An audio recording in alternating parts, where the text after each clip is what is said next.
할렐루야. 오늘도 예배 나오신 여러분을 진심으로 환영하고 축복합니다. 아이고 찬양하다가 목이 다 쉬어버렸네요. 그나마 좀 버티고 있었던 이 목이 방금 다 쉬어버렸습니다. 제 목소리를 들으러 오신 건 아니니까 저를 통해 전해지는 말씀이 들려지기를 오늘 축복합니다. 제가 이제 최근에 카드를 발급받을 일이 있어서 신용카드를 신청을 했습니다. 신청을 하였고 하루 이틀이 지나니까 이제 카드사에서 직원이 전화가 오더라고요. 그러니까 요즘은 카드를 박으면 이제 그냥 발급해주지 않아요. 엄청 이제 엄격해졌어요. 명의 도용이나 뭐 불법 양도 뭐 대리 뭐 대포 이런 것들이 있을까봐 까다로운 거는 알고 있었는데 이번에 발급받아 보니까 여간 까다로운 게 아니더라고요. 제가 신용카드를 처음 발급받은 게 5년 전이었는데 5년 전에는 그냥 명의 확인만 하고 뭐 발급해줬어요. 오히려 신용카드를 발급해줄 테니까 발급받으라고 막 이렇게 카드사에서 전화가 왔는데 이제 한 몇 년 사이 이제 바뀐 거죠. 이제 카드 발급해도 될까요? 하면 안 됩니다. 막 이렇게 더 까다로워졌습니다. 요즘 이제 뭐 신용 등급이 얼마입니까? 신용 점수 신용조사 몇 점인지 아십니까?부터 시작해가지고 저보고 어디서 일합니까? 일하시는 곳이 확인이 되신지 재직을 확인해도 될까요? 뭐부터 시작해서 뭐 월급은 얼마고 뭐 차는 얼마짜리고 그 집은 어디 있는지 자가인지 전세인지 뭐 이런 것도 막 물어보고 요구하더라고요. 그러니까 참 번거롭고 귀찮은데 뭐 어떻게 하겠습니까? 발급 받으려면 그대로 해야죠. 근데 참 재밌는 게 있었어요. 뭐였냐면 상담사분이 저한테 직업을 물어보시더라고요. 직업이 어떻게 되시나요? 직장이 어디시나요? 저는 약간 뭐 쭈그러들 필요 없는데 그때 저는 그 교회에서 일하는데요. 네, 이렇게 교회에서 일한다고 얘기하니까 상담사분이 그러시더라고요. 종교인이시네요. 예, 알겠습니다. 그래서 체크하더라고요. 그러니까 예전에는 제가 이제 뭐 공공기관이나 금융기관을 가보면은 그 직업에 종교인이 없었어요. 뭐 전문직이라고는 있었는데 그럼 나도 나름 전문직이지 했더니 그 전문직이 우리가 생각하는 그런 전문직이 아니라 그 국가에서 엄청난 자격증을 엘리트들을 얘기하는 게 전문직이더라고요. 뭐 의사 정도 돼야 전문직, 우리는 전문직이 아니라는 겁니다. 하여튼 이제 직업 칸에 종교인이라는 이제 항목이 생겼어요. 아마 종교인 과제도 시작되었고 종교인 또 이제 직업으로 인정받기 시작하면서 이렇게 금융기관으로 해서 만들어진 것 같아요. 그래서 이제 그동안 직업을 체크할 때는 무직이라고 해야 되나 뭐라고 해야 되나 그래서 그때 학생일 때는 학생이라고 했었는데 그래서 매번 제가 체크했던 건 기타였거든요. 그 이렇게 대중적인 직업 말고 그 어딘가 뭔가 있을 그 다양한 몇백만 가지의 직업 중 하나인 기타 이렇게 체크를 했었는데 이제는 저도 이제 목회자로 종교인으로 구분되는구나 라는 이 신기한 재미는 사실이 있었습니다. 그런데 이제 반대로는 종교인? 이 종교인이라는 단어에 거부감이 조금 생기더라고요. 여러분 이런 말을 한 번쯤은 들어본 적 있었을 거예요. 여러분 종교인이 되지 말고 신앙인이 되십시오. 그런 말 한 번쯤 우리 교회 다니면서 들어보셨을 거예요. 물론 이제 그 상담사 직원이 저를 그런 종교인으로 뭐 예배를 형식적으로 드리는 사람, 말씀이 삶이 되는 것이 아니라 그저 말씀이 지식이고 또 어떠한 행위로 인해서 자신을 드러내기 위한 그런 바리새인처럼 외식하는 종교인이라는 의미로 저한테 종교인이시네요 하지는 않았을 텐데 저는 그 종교인을 얘기했을 때 보통 그런 이미지가 떠오르다 보니까 조금 거부감이 들더라고요. 그래서 이제 그런 생각이 들고 나서 이거 좀 이런저런 생각을 해봤습니다. 예전에는 저는 이제 한때 저도 종교인이었을 때가 있었어요. 저는 제가 잘해야 모든 것을 누린다고 생각했어요. 제가 열심히 하고 저의 노력, 저의 능력으로만 이렇게 했을 때 결과지 얻어지는 것이 그게 하나님의 은혜다 이렇게 생각했던 때가 있습니다. 그러니까 하나님은 생명 주셨으니까 그걸로 끝이다. 모든 결과값은 내가 만드는 것이고 나의 노력으로 주어지는 것이고 하나님이 나를 지으셨으니까 이제 그 결과는 나의 하나님의 은혜다 이렇게 이야기할 때가 있었습니다. 그러니까 하나님의 도우심, 일하심 이런 거에 대해서는 일말의 기대감도 간절함도 없었는데 결과가 좋으면 사람들 앞에서 얘기하는 거예요. 하나님의 은혜입니다. 이렇게 이야기하는, 마치 믿음 좋고 신앙이 있는 것처럼 저를 포장했던 그런 종교인의 모습이 있었다는 것입니다. 네, 뭐 그렇다고 이렇게 얘기하면 제가 너무 바리새인처럼 외식하는 자로 보이는데 뭐 그 정도까지는 아니었어요. 보여지려고 뭐 어디서 나타내려고 그런 사람은 아니었고, 그가 은혜에 대해서 제가 정확히 몰랐던 거예요. 은혜가 무엇입니까? 하나님께서 거저 주시는 것이 은혜입니다. 값없이 주시는 것이 은혜인데, 저는 그 은혜가 제가 값을 치러야 한다 생각했어요. 제가 무언 행위를 해야, 그러니까 은혜에 대해서 잘못 알고 있었던 것이죠. 그러나 우리는 은혜를 다시 한번 봐야 돼요. 은혜가 무엇이냐? 우리가 값을 치르지 않았음에도 구원의 길이 열렸고 이미 하나님이 사랑하셨다는 것, 그것이 우리가 은혜임을 알아야 합니다.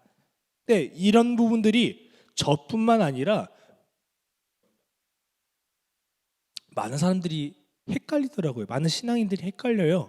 저처럼 뭔가 기독교는 행위를 해야, 교회에 와서 뭔가 봉사를 해야, 내가 어떠한 전도를 하러 나가야, 그래야 뭔가 내게 구원이 주어지고 은혜가 주어진다라고 착각해요.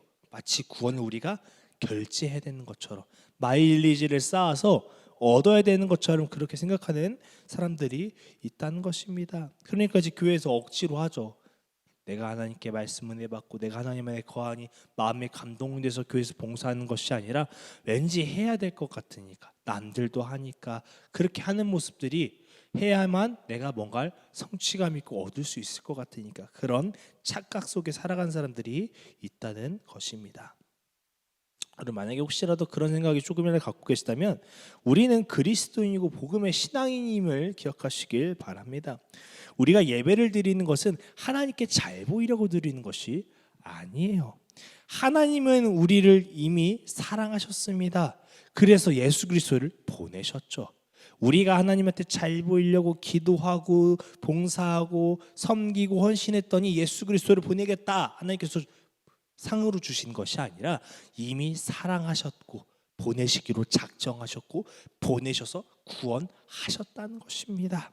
우리는 행위로 사랑을 누리는 것이 아니라 그저 하나님이 주셨기 때문에 누릴 수 있는 줄 믿습니다. 그래서 우리가 매주 예배 감사하여서 예배를 드리는 것이고, 또 우리가 성령님의 충동함을 구하는 것은 그 은혜에 살도록 내가 은혜를 만들어내고 구하는 것이 아니라 이미 하나님께서 주셨으니 그곳에 살도록 인도와 성령님의 인도하심을 날마다 우리가 구하는 것입니다. 그래서 하나님께서 주신 그 은혜를 날마다 누리며 감사와 기쁨으로 살아가는 여러분 모두가 되시길 축복합니다. 그래서 이제 우리가 때로는 몰라서 종교인으로 살 때가 있었음을 돌아봐요. 잘못 배워서, 몰라서 그랬을 때가 있습니다. 그렇죠? 근데 깊숙이 보면 모르지만은 않았더라고요. 그러니까 우리가 몰라서 종교인으로 살 때도 있었지만 알면서도 종교인으로 살 때가 있었다는 것입니다. 평소에는 신앙이 있는 것처럼, 믿음이 있는 것처럼 살아가지만 정작 중요할 때는 무엇을 선택합니까?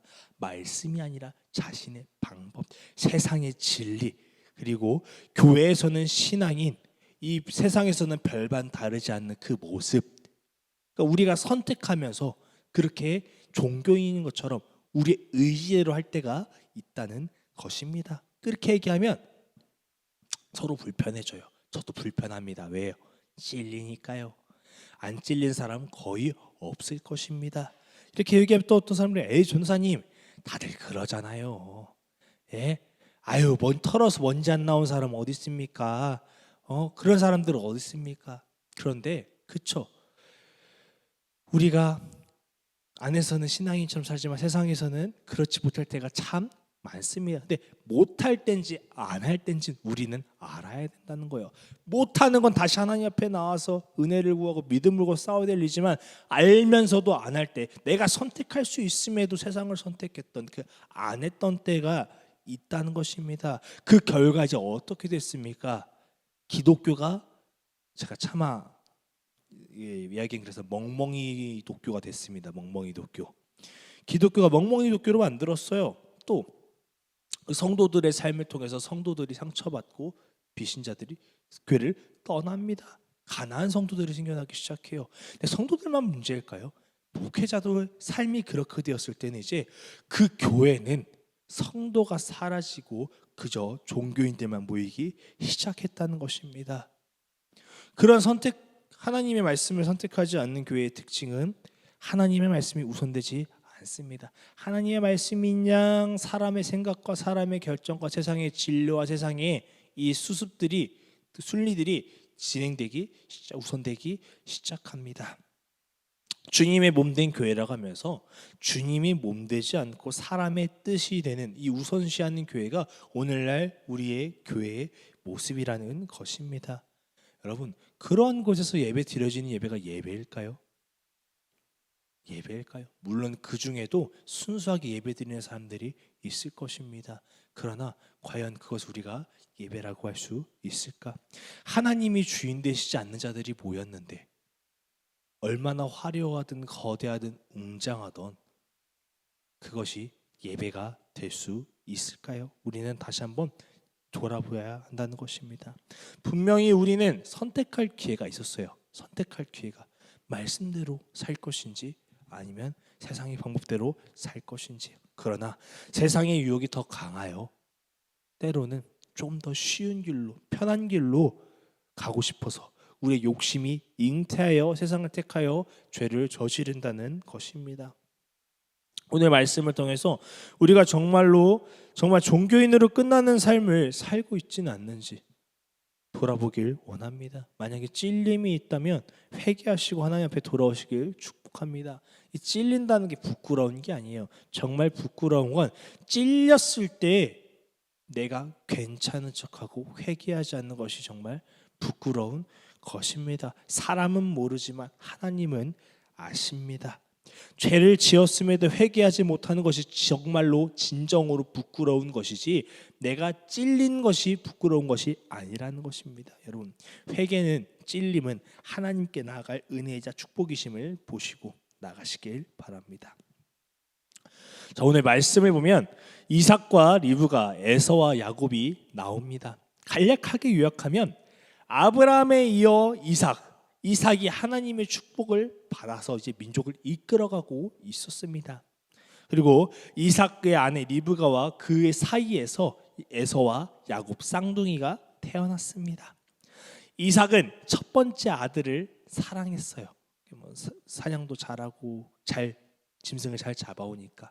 근데 또 리브가는 에서가 아닌 야곱을 사랑했습니다. 야곱이 요리도 잘했나 봐요. 좀 집안일 이런 일들을 섬세한 일들을 잘해서 두 부모가 각각 자식 한 명 한 명씩을 사랑하고 이뻐했습니다. 이 시간이 흘러갔을 때도 이제 이삭도 눈이 침침해집니다. 무슨 말이냐? 생명이 닿을 때가 되었습니다. 이제 이삭 또한 아브라함처럼 하늘나라에 갈 때가 된 것입니다.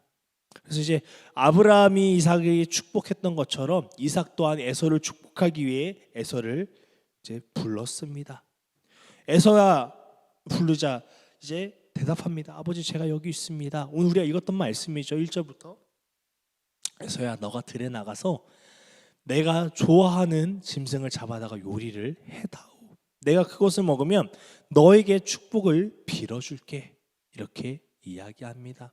그래서 이제 이삭으로부터 에서가 축복받는 것처럼 보이지만 그것은 뜻대로 되지 않았습니다. 그 축복을 탐하는 자들이 있었기 때문입니다. 우리 27장 5절에서 6절 함께 읽도록 하겠습니다. 시작.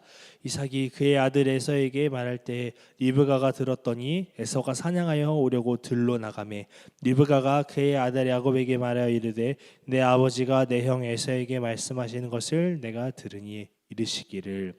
아멘. 리브가는 에서보다 야곱을 더 사랑했으므로 야곱이 축복받기를 원했습니다. 그렇게 이제 이삭이 에서에게 무슨 얘기를 하는 거?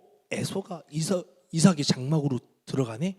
그래서 무슨 얘기를 하는가 이삭이 그것을 엿듣고 있었습니다. 그리고 엿듣고 야곱에게 얘기해 줍니다. 그러니까 지금 리브가는 에서가 받을 축복을 빼앗을 생각을 하고 있는 것이에요. 자신의 아들임에도 불구하고 자신이 더 사랑하는 이 야곱에게 주려고 지금 도둑질을 하려고 생각하고 준비하고 있는 것입니다. 그래서 이 리브가는 야곱을 불러 얘기합니다. 야곱아, 너는 내 말대로 해. 내 말대로 저 염소에 가서, 염소떼가 있는 곳에 가서 새끼 양 2마리를 잡아와. 새끼 염소를 잡아. 내가 맛있게 요리할 테니 넌 그것을 가지고 아버지께로 가렴. 그러면 너는 축복받을 거야. 이렇게 리브가는 야곱에게 이삭을 속이라고, 아버지를 속이라고 이야기합니다. 그런데 야곱은 두려워서 말합니다. 어머니, 만약에 제가 아버지를 속인 것을 들키면 어떻게 되겠습니까? 저는 축복은커녕 저주받을 것입니다. 전 저주받는 것이 두렵습니다. 야곱은 이야기합니다. 그러나 리브가는 얘기해요. 그 저주 내가 받을게. 걱정하지 말고 넌 내가 시키는 대로나 해. 그래서 요리를 만들고 또 에서의 옷 중에 가장 좋은 옷을 빼앗아서 야곱을 입혀서 그리고 보냅니다.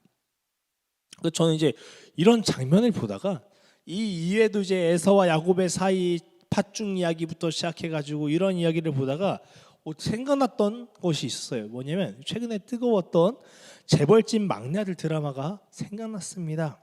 그 드라마 중에 대기업 회장인 진양철 회장이 자신의 사업이 방해돼서 누군가가 계속 사업을 방해하니까 사업에 어려움을 겪고 있었습니다. 그러니까 진양철 회장은 상대 기업이겠다.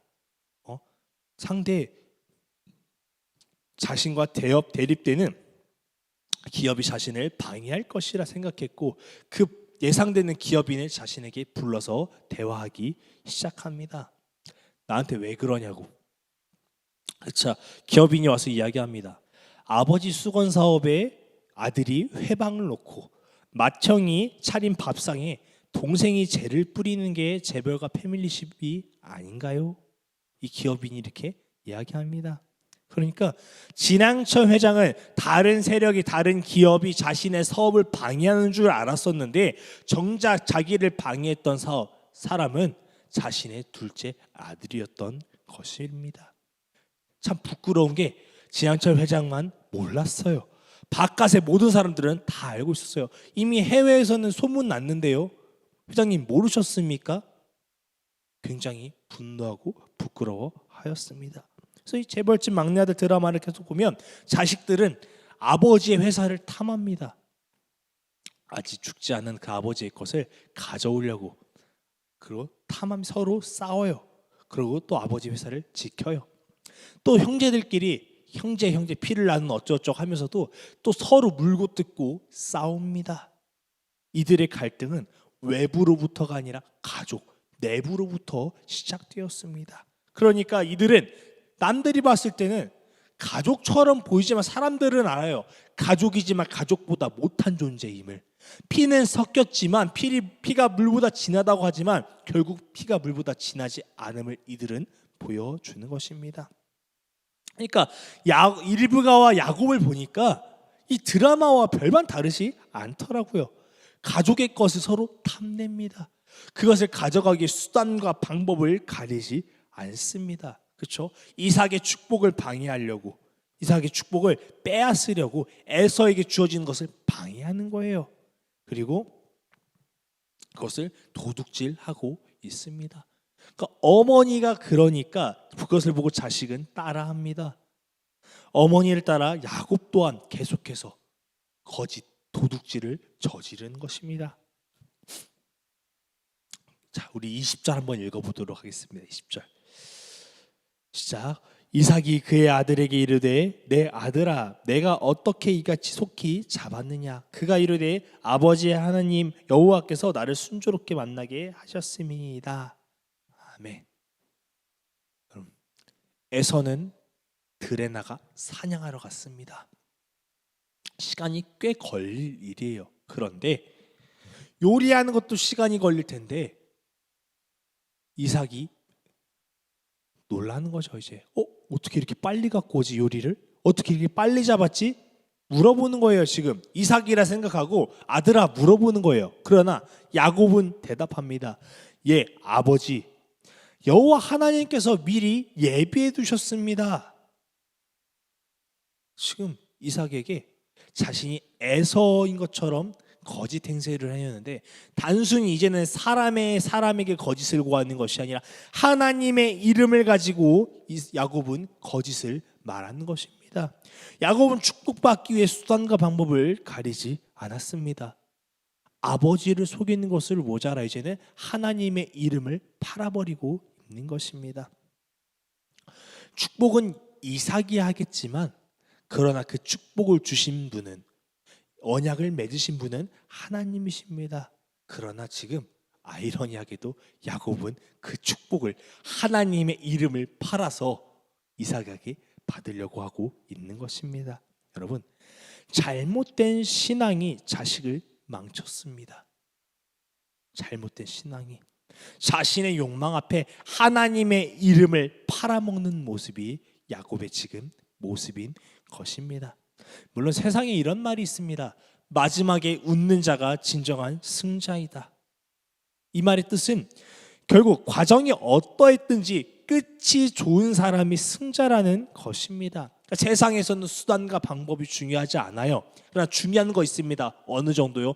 법에 걸리지 않을 만큼. 법을 어겨도 돼요.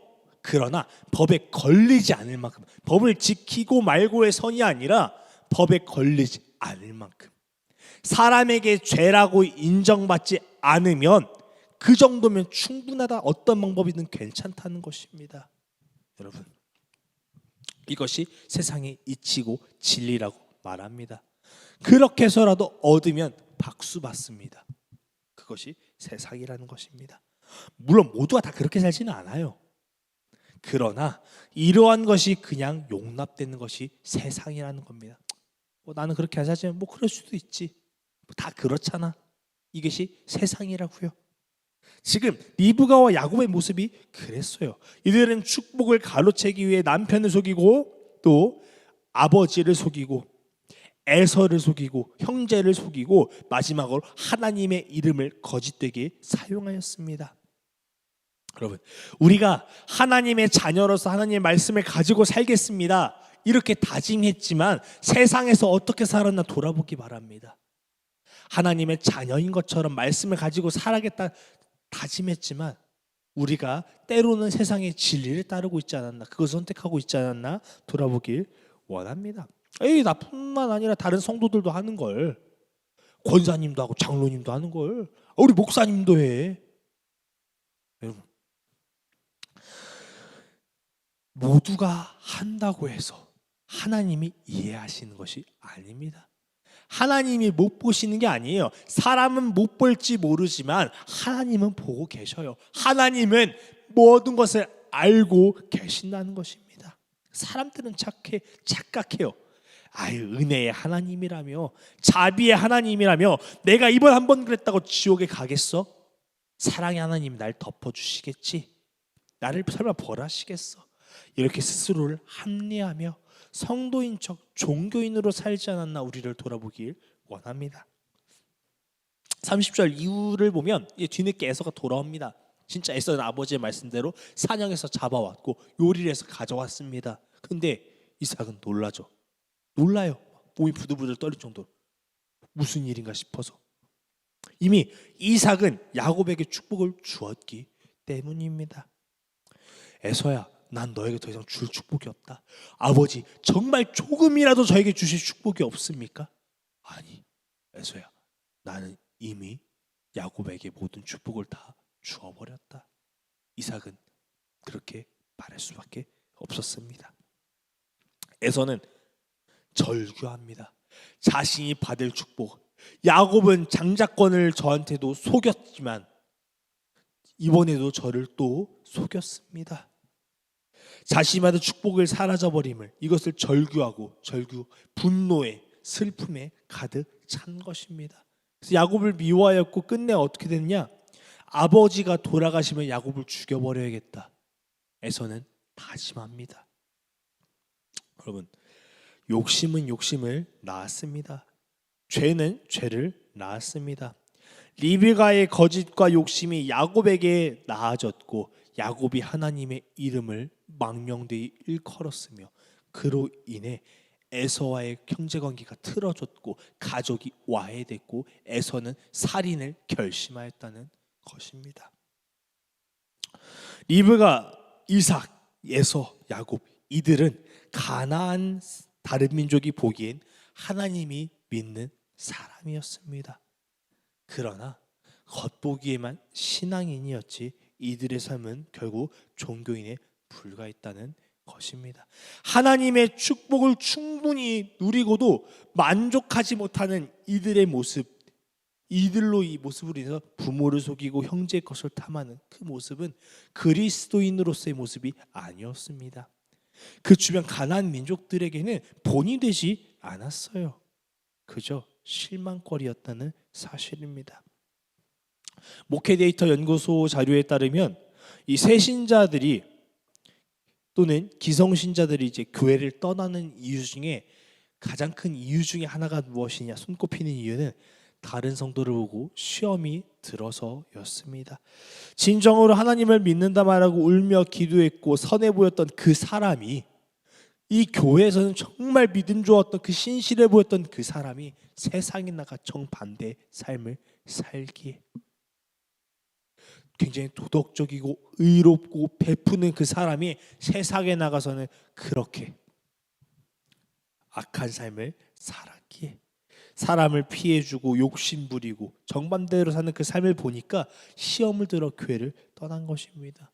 또는 교회조차 가지 않은 그 비성도들이 신자들이 나와 함께 일하는 직장 동료, 나의 상사, 아니면 나의 가족 보았더니 교회는 다닌다 그러는데 별반 다르지 않은 더 악하면 악했지 선함이라고 찾아볼 수 없는 그 모습의 교회를 가지도 않고 오히려 거부 반응이 생긴다는 것입니다. 여러분, 우리가 정말 하나님의 자녀라면 우리를 통해 하나님의 나라가 확정되기 원하고 우리를 통해 하나님의 복음이 전파되기 원한다면 우리의 삶을 가장 먼저 돌아보길 바랍니다. 우리는 분별해야 돼요. 분별해야 돼요. 단순히 내가 잘 먹고 잘 살고 잘 입고 웃고 즐기는 것이 하나님의 자녀로서의 삶이 축복이 아니라 내 축복이 내가 누리는 것이 어디서부터 온 것이고 이것이 말씀에 의한 삶인지 하나님께서 기뻐하실 것인지 우리는 분별해야 된다는 것입니다. 우리는 말씀의 근거에 살아가야 돼요. 세상의 이치를 따를 것이 아니라 그 세상 이치보다도 위에 있는 하나님의 말씀을 우리는 따라 살아야 되는 것입니다. 우리가 세상의 것에 가장 먼저 욕심내지 않기 원해요. 필요한 것은 하나님이 채워주셔요. 복은 하나님이 채워주시는 것이지 내가 가로채고 빼앗는 것이 아니라는 것입니다. 이삭이 축복을 에서에게 주어진다고 해서 야곱이 하나님의 축복을 못 누리는 것이 아니에요. 야곱의 축복을 뺏어다가 모든 것을 에서에게 주는 것이 아닙니다. 하나님은 이미 넘치도록 우리에게 축복을 주셨어요. 하나님이 에서에게 축복을 주셨듯이 야곱은 야곱에게 예비한 축복이 있었다는 사실입니다. 여러분, 세상의 방법으로 쟁취하지 않으시길 바랍니다. 하나님의 하나님 때 주심을 믿으시길 바랍니다. 우리가 진정으로 신앙인이 되어야 해요. 되었으면 좋겠어요. 우리의 삶으로 하나님의 영광이 드러나야지. 하나님의 영광을 바라보고 그 영혼들이 하나님께로 돌아와야지. 우리의 악함을 보고 우리의 이 죄로 인해서 사람들이 시험 들어서 하나님을 떠나버리는 그런 일이 일어나면 안 되는 것이잖아요. 그래서 남을 보면 시기 질투하는 것이 아니라 나에게 임하실 하나님의 은혜를 기대하는 우리 모두가 되길 바랍니다. 최근에 반응이 뜨거웠던 드라마 중 또 하나는 더글로리라는 드라마가 있었습니다. 이 더글로리 3화를 보면 이사라라는 대형교회 목사님의 딸이자 화가인 인물이 나옵니다. 어느 날 이사라의 그림 전시회가 열렸어요. 한 기업 회장님의 사모님이 오셔서 이사라에게 이렇게 이야기합니다. 어쩜 그림이 너무 좋다.